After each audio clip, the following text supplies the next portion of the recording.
Really, niche brands don't try to be all things to all people.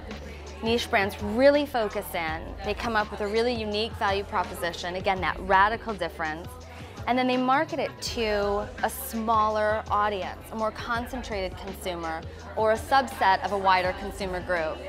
And when you focus and you concentrate on that smaller audience sector, that's where you can create that real conversation, that intense loyalty, and that word of mouth, friend tell a friend action that can really, really spiral.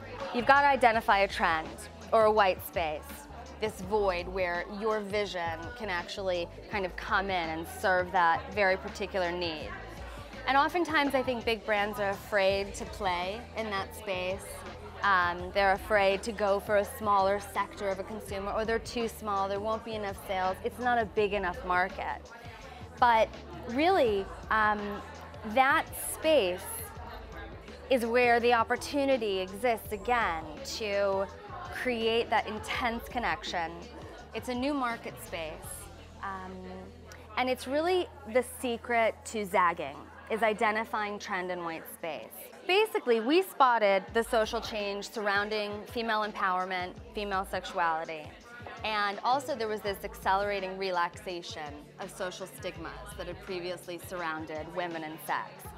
So to us, that represented this white space, the trend, the white space where a new niche brand could really come in and own it and then learn to defend that space as their own. And really where we saw the opportunity was to connect beauty and sex in a way that for women to feel sexy, we need to feel confident and beautiful first. And we've got to learn to let go of our hang-ups. We have to learn how to communicate. We have to be spoken to in a way that tells us, it gives us permission that it's okay to talk about this and it's okay to treat our sexy as part of our beauty routine. Madonna, of course, made a lot of progress for women in being out there and outspoken. And then Sex and the City really sort of blew the window right open to normalizing the conversations that women really do have about sex. And then I'm at the end. You know, sort of like, you know, the new Dr. Ruth, but taller and not German. So that's kind of, you know, we looked at the trend that was happening, and little by little, you know, the birth control should be on here because it was a major, major moment in time that changed the course of women's sexuality, that trend.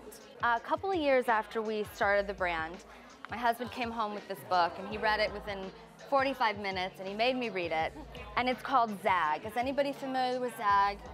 I recommend it to everyone and anyone. It's a book by Marty Neumeier. He's a branding expert, a genius. The book is written in this really cool whiteboard style. And really, what he says is that today you've got to outposition, outmaneuver, and really outdesign the competition. And the new rule, he says, is that when everybody zigs, you zag. And what he's talking about with the zag is creating a real radical difference, which I think you've got. Like immediately, I think that's really exciting. You've got that difference to you. So throughout our brand history, we've always kind of come back to this once a year.